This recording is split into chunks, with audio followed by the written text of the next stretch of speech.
A very good morning, 10th standard. I hope you all are fine and in good health. So let's start today's chemistry class. As you know, in chemistry, we are doing chapter 2 acid, bases, and salt. And in this chapter, we have already started on last topic, that is introduction of salt. And student, in yesterday class, we have already discussed about some salt like sodium hydroxide preparation, bleaching powder, and some points about baking soda. So today we are going to discuss these points again, and we will do some NCERT questions. So student, today we will complete this chapter. These are the total contents of this chapter. They are important points which we have already discussed. Contents of this chapter, we have already discussed about indicators, physical properties of acids and base, chemical properties of acids and base, and what do all acids and bases have common. How strong are acids or base solution, and importance of pH in everyday life. And in the yesterday class, we have already started about salts. So today we will start with this common salt. So students, as you know, common salt thus obtained is an important raw material for our daily use, and it is used for preparation for some compound like sodium hydroxide, washing soda, bleaching powder, and many more. So let's start. So students, when electricity is passed through an aqueous solution of sodium chloride, जो हम aqueous solution होता है student, इसको हम बोलते हैं Brin. This is most important thing you have to remember. The aqueous solution of this solution is called Brin. It decompose to form sodium hydroxide. जब हम इसी को डिकम्पोज करते हैं, डिकम्पोजिशन रिएक्शन करते हैं, किसका? ब्रिन का. What do you mean by Brin? Brin is the aqueous solution of sodium chloride. तो उसी को जब हम डिकम्पोज करते हैं तो बनता है हमारा sodium hydroxide. The process is called the chlor alkali process because the product form chlor. That is chlor means chlorine and alkali mean sodium hydroxide. Alkali क्या होते हैं? Water soluble bases NaOH. So NaCl जो हमने common salt लिया and हमने इसको decompose किया, so we will get sodium hydroxide and chlorine and H2 hydrogen gas. So this is called chlor-alkali process. This is very important term. You have to remember this. Chlorine gas is given off at the anode and hydrogen gas at the cathode. जब हम इसका electrolysis करते हैं, जैसे हमने electrolysis of water का किया था, तो हमने देखा था जो हाइड्रोजन गैस होती है वो जाकर डिपॉजिट हो जाती है on the cathode, because cathode is negative and hydrogen gas is positive.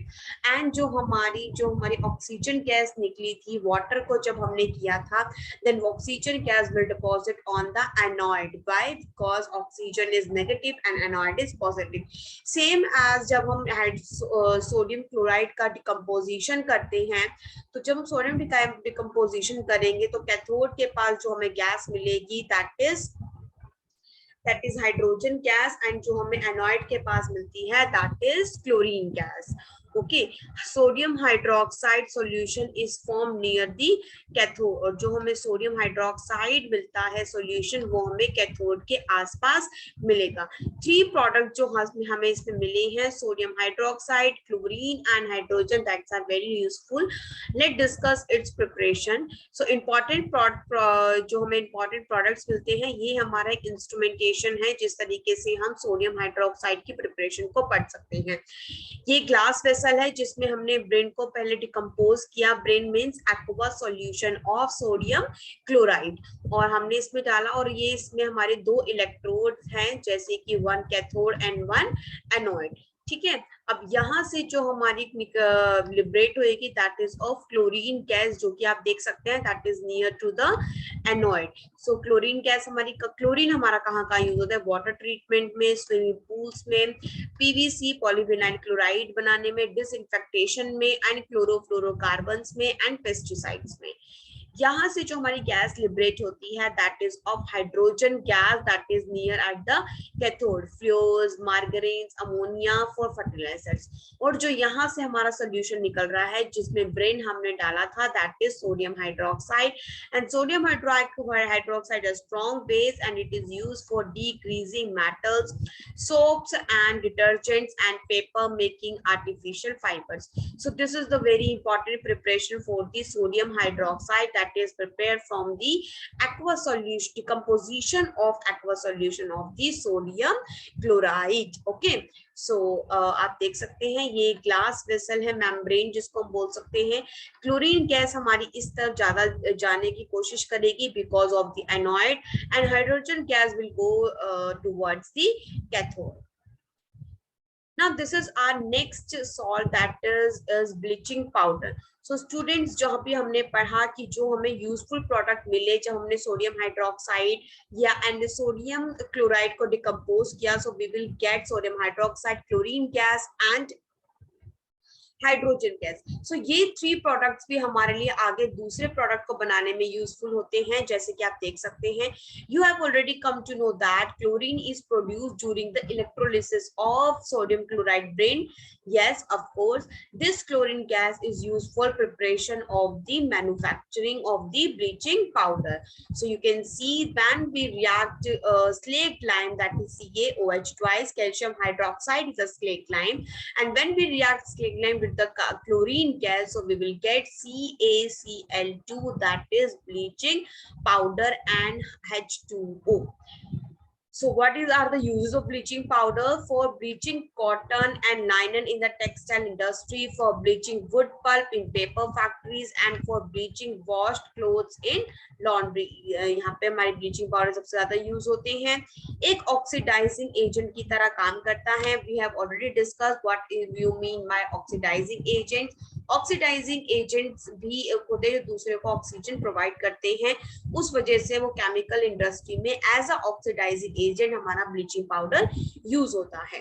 To make drinking foam for free from germs, हम वाटर को फ्री फ्रॉम जर्म्स से कर सकते हैं, that we will use bleaching powder. तो हमने ब्लीचिंग पाउडर के बारे में डिस्कस किया। We have discuss sodium hydroxide, these 2 topics we have already done in yesterday class. So now the next topic is baking soda. Baking soda भी बहुत important है। Baking soda is commonly used in the kitchen for making tasty crisp pakoras and sometimes is it added to faster cooking.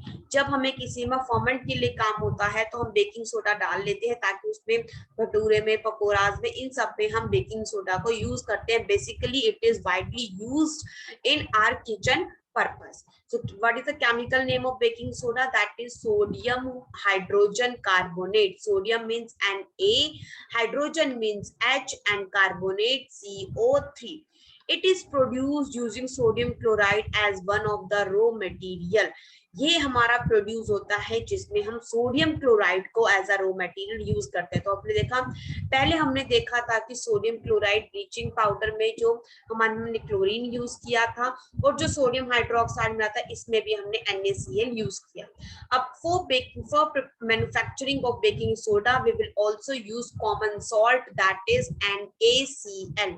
तो NaCl, water, carbon dioxide and ammonia, जब हमने सबका reaction करवाया, so we will get NH4Cl, that is ammonium chloride, and we will get NaHCO3, that is sodium hydrogen carbonate. तो हमने NaCl, H2O, carbon dioxide and ammonia को react करवाया, so we will get baking soda. Baking soda is a name, chemical name, that is sodium hydrogen carbonate. So now we जो हमने यहाँ पे activity की थी, so we need to check the its as basic nature by a pH paper. So can we correlate why it can be used to neutralize an acid? अब आप देख सके होंगे कि समझ गए होंगे कि क्यों यूज होता है, because it is mild non corrosive basic salt. ये सबसे ज्यादा यूज होने वाला जो कि रिएक्ट नहीं करता है NaCl, उसमें यूज होता है सोडियम हाइड्रोक्साइड भी। सो अब हम क्या करेंगे, अगर हम सोडियम हाइड्रोजन कार्बोनेट को डिकम्पोज करवाएंगे, so we will get Na2CO3, water and carbon dioxide. अब हम पढ़ेंगे Na2CO3 क्या होगा। Now, first of all, we are going to study about uses of baking soda. For making baking powder, which is a mixture of baking soda, that is sodium hydrogen carbonate, and a mild edible acid such as tartaric acid. So when baking powder is heated or mixed in water, so हमने baking soda को हमने water में dissolve किया, तो आपको पता है जब हम किसी एसिड को वाटर में डिसॉल्व करते हैं तो it release H+ ions from any acids. हमने एसिड से लिया और तो हमें मिला carbon dioxide H2O and sodium salt of acid. तो हमें एक सोडियम सॉल्ट मिला एसिड का. कार्बन डाइऑक्साइड इस रिएक्शन में बच्चों प्रोड्यूस होती है. इसी वजह से जो हमारी ब्रेड और केक होती है वो हमारी बहुत सॉफ्ट और स्पॉन्जी होती है. जैसे बोला था ना, इसको फॉर्मेट और सॉफ्ट बनाने के लिए हम बेकिंग सोडा को यूज करते हैं. तो ये कार्बन डाइऑक्साइड ही रिलीज होती है. इसी वजह से जो हमारी चीजें होती हैं ब्रेड केक, उसमें जो हमें फर्मेंट करना होता है तो उसमें कार्बन डाइऑक्साइड की वजह से होता है. So student, sodium hydrogen carbonate is also an ingredient in antacids में भी यूज होता है. आपको पता है that our stomach contain acids. So when this acid is excess, तो we have to consume antacids. So जो antacid की जगह antacid में भी सोडियम हाइड्रोजन कार्बन यूज होता है. Being alkaline, क्योंकि इसका बेसिक नेचर होता है, so it is useful to neutralize the excess acid in the stomach and it provides relief. It is also used in soda acid fire extinguisher. जो हमारे fire extinguisher होते हैं उसमें भी हम baking soda को use कर सकते हैं. So this is all about uses of baking soda and these are very important. Now discuss again हमारा fourth हम पढ़ते हैं washing soda. Okay, washing soda. Another chemical name that can be obtained from sodium chloride is Na2CO3 10H2O. This is known as washing soda. अगर आप सिर्फ Na2CO3 लिख के आएंगे, so that is wrong. So Na2CO3 dot 10H2O. This is a full formula for sodium carbonate. You have seen above that sodium carbonate can be obtained by heating baking soda. Sodium carbonate हमें कब मिलता है? जब हम heat करते हैं baking soda को. Recrystallisation करते हैं सोडियम कार्बोनेट का. जब हम सोडियम कार्बोनेट को क्रिस्टलाइजेशन करेंगे, क्रिस्टलाइजेशन प्रोसेस से करेंगे, so जो हमें कंपाउंड मिलता है that is known as washing soda and that is a reaction Na2CO3 sodium carbonate जो कि हमें सोडियम बेकिंग सोडा की प्रिपरेशन के टाइम पे मिली थी. सॉरी, नेक्स्ट जो कि हमें we will get from this, जब हमने डिकम्पोज किया था बेकिंग सोडा को, then we will get sodium carbonate, है ना. हमें सोडियम कार्बोनेट मिला था एंड उसी को हमने जब वाटर के साथ क्रिस्टलाइजेशन का प्रोसेस किया, so we will get washing soda that is Na2CO3 dot 10H2O. So sodium carbonate and sodium hydrogen carbonate are useful for chemically industrial process में भी use होते हैं. So what is the use for washing soda? Sodium carbonate washing soda is used in glass, soap and paper industries. It is used in manufacture of sodium compound. जैसे borax जैसे sodium compound होते हैं. So washing soda used as an indicator. Sodium carbonate को use कर सकते हैं cleaning agent की वजह से. It is used for removing permanent hardness of water. जो हमारा वाटर पानी जो खारा होता है, हार्डनेस होता है, तो उसको परमानेंट हटाने के लिए भी वॉशिंग सोडा को यूज किया जाता है. नाउ लेट डिस्कस जो हमारे क्रिस्टल्स बनते हैं. Are the crystals of salt really dry? So you have to do activity. Heat a few crystal of copper sulfate solution in a dry boiling tube. This is known as boiling tube. तो इसमें आपको कुछ हमारे क्या लेने हैं? Copper crystals लेने हैं. What is the color of the copper sulfate after heating? Check करना है. Do you notice water droplets in the boiling tube? Where have this comes from? So now add 2-3 drops of water on the sample obtained after heating. So what do you observe? So you will observe copper sulfate crystal which seems to be dry. It also contain water of crystallization. Then we heat the crystal. This water is removed and the salt turns white. तो वो जो हमें shiny दिखते रहते हैं, इसके अंदर भी जो क्रिस्टल्स होते हैं वो हमें वाटर दिखते हैं, वाटर की वजह से वो शाइन करता है। एंड देन अगर हम उसको दोबारा इसको हीट करेंगे तो जितना वाटर है वो बिल्कुल रिमूव हो जाएगा, और जो हमारा बाकी का जो बचेगा दैट इज वो व्हाइट कलर में फॉर्मेशन पाउडर की फॉर्म में आ जाएगा। If you moisten the crystals again with water, you will find that blue color of crystal reappears. और जब आप दोबारा क्रिस्टल्स को वाटर के साथ मतलब वाटर में यूज करोगे, मॉइस्चर करने की कोशिश करोगे, तो फिर आपको शाइनी ब्लू कलर के क्रिस्टल्स कॉपर सल्फेट के नजर आने लग जाएंगे। सो हमने देखा कि जो क्रिस्टल्स होते हैं वो बिल्कुल ड्राई नहीं होते, दे कंटेन्स वाटर। तो हमने एक्टिविटी की उससे पढ़ा ना। वाटर ऑफ क्रिस्टलाइजेशन क्या होता है? Student, water of crystallization is a fixed number of water molecules present in one formula unit of salt. Water of crystallization क्या होता है? ऐसा एक फिक्स्ड नंबर वाटर मॉलिक्यूल्स का जो एक पर्टिकुलर सॉल्ट में प्रेजेंट होता है। जैसे कि 5 हमारे वाटर मॉलिक्यूल्स होते हैं जो हमारे एक यूनिट कॉपर सल्फेट में यूज होते हैं, जैसे कि लाइक दिस। देखो यहाँ पे कुछ नहीं लिखा ना, 1 2 3, तो दैट मीन्स 1 है, यहाँ पे कुछ नहीं लिखा। तो हमारी 1 यूनिट कॉपर सल्फेट में how many water molecules present? 5 water molecules are present in copper sulfate. Chemical formula for hydrated copper sulfate is CuSO4.5H2O. Now you would be able to the answer ki why the formula of sodium washing soda is like this. So because it contains 10 water molecules of water that is wet, वो गीला होता है और उसके अंदर भी 10 molecules होते हैं वाटर के वॉशिंग सोडा में। One another salt which possessive water of crystallization, ये जो अगर हम ऐसे लिख के देते हैं ना, it is known as water of crystallization. So water of crystallization nothing but it is a fixed number of water molecules that present in particular 1 unit of a salt. So which possessive water of crystallization is gypsum also? Gypsum में भी हम जब देखेंगे उसमें water molecules present होते हैं. It has 2 water molecules as water of crystallization. So what is the formula of gypsum? That is CSO4.H2O. That means इसमें water of molecules कितने present है?